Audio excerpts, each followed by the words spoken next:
Passa a palavra ao deputado Kim Kataguiri para sua defesa por 20 minutos, prorrogáveis por mais 10 minutos. Presidente, eu vou ser muito sucinto. Primeiro, todos me conhecem aqui nessa casa. Se alguém perguntasse, ou se alguém pedisse, presidente, para algum parlamentar dessa casa falar o nome de um deputado briguento, de um deputado agressivo, de um deputado nervoso, de um deputado que xinga, certamente meu nome não seria lembrado. Não sou conhecido nessa casa por brigar com ninguém, por ofender ninguém, por partir para cima de ninguém por característica física, por origem. Pelo contrário, eu sempre bato na política. E quando eu faço uma acusação pessoal, é acusação de crime, e eu provo essa acusação.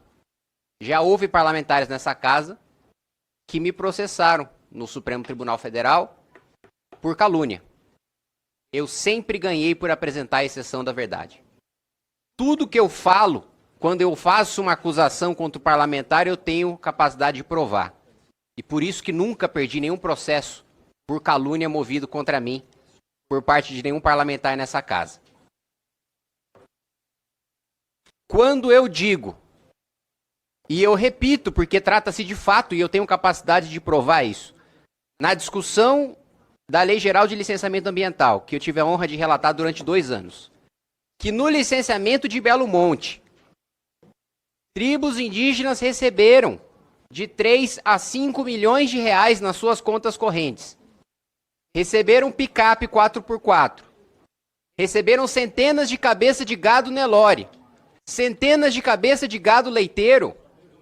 Leiam o EIA Rima de Belo Monte. Lá está as compensações ambientais impostas como condicionantes. Isso é fato, e eu trouxe esse fato para uma discussão política.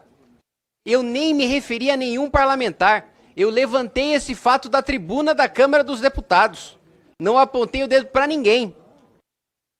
Eu disse que isso seria um abuso. E que esse abuso era uma das razões pelas quais estavam militando contra o projeto. E eu não tenho a menor dificuldade de sustentar isso que eu estou falando. Daí, eu, sem ter citado a parlamentar, sem ter citado seu partido, sem ter feito nenhum tipo de menção, porque eu sequer conhecia essa parlamentar antes desse episódio. Não sou membro de nenhuma comissão junto com ela. Ela parte para o microfone de aparte e me chama, deputado Riborne, eu até dou risada, porque eu acho uma coisa meio patética, assim. Agora, chamar de deputado estrangeiro e dizer que eu não tenho o direito de me manifestar sobre uma matéria dentro dessa casa, porque nem daqui eu sou, aí sim eu tenho que defender a minha honra e a honra da minha família, e nisso eu não recuo 1 milímetro sequer. Posso sofrer deste conselho aqui, sanção de suspensão de mandato, de advertência, se entenderem diferente do entendimento do relator. Mas nisso, me perdoem, mas eu não recuo. Eu sou brasileiro, nasci no Brasil, nasci em Salto, no interior de São Paulo, fui criado em Indaiatuba, moro na cidade de São Paulo há 10 anos, represento a população brasileira, o povo do estado de São Paulo. Tenho muito orgulho, sim, dos meus avós japoneses, por parte de pai, que vieram para cá, sem saber a língua, com todas as dificuldades, com toda a miséria que sofreram, para estar aqui, e que, inclusive, eu poderia nem estar aqui hoje, se na Constituinte de 1946 fosse aprovada uma emenda do Partido Comunista que queria proibir a imigração asiática no Brasil, porque nos chamavam, deputado Farrur, de peste amarela. E o presidente da Assembleia Constituinte deu o voto de Minerva, que possibilitou que os meus avós viessem para cá. Do outro lado, tenho igual orgulho da origem materna. Minha mãe é paraense, como muitos dos senhores sabem, de Santa Isabel do Pará, deputado Éder Mauro.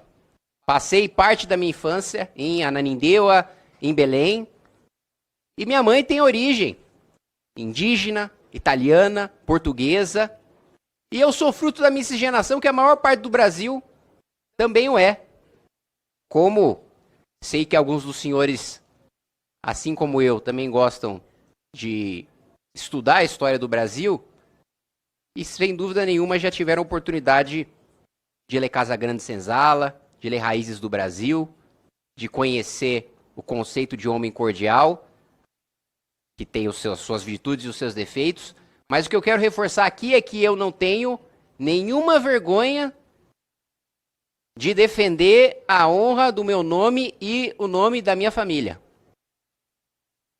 E eu sempre vou rechaçar e vou refutar qualquer tipo de ataque baixo, como que foi feito por essa parlamentar. E aqui ela me acusa, dentre outras coisas, de violência política de gênero. O que eu falei que tem qualquer relação com gênero feminino ou masculino? Não dá nem para dizer de infundada, porque sequer fato tem. Não é que não tem fundamento, não tem um fato para ter um fundamento, não tem algo que precede o fundamento. Então, colegas, não sou membro desse conselho. Essa é a primeira vez que estou tendo que me defender nesse conselho, uma experiência desagradável que eu não espero ter futuramente, com todo o apreço que eu tenho pelo presidente, mas não é um ambiente que eu gostaria de frequentar. Acho que esse conselho tem coisa mais importante para deliberar. Tem parlamentar, como já foi colocado aqui, teve deputada que já matou gente. Teve deputado que já roubou, que já fez rachadinha. Eu, por defender um projeto que eu relatei durante 2 anos e defender a honra da minha família, vou sofrer uma censura, uma sanção por parte desse conselho? Aí vocês me desculpem os senhores. Esse é o tipo de punição em que eu preferiria estar do lado do injustiçado. Aliás, existe uma passagem, quando Sócrates foi condenado à morte por cicuta, um dos seus discípulos chega chorando para ele, né? Fala, mas mestre, eu estou muito triste e indignado porque o senhor foi condenado injustamente. E Sócrates, sempre sagaz como foi, responde, e você preferiria que a condenação fosse justa?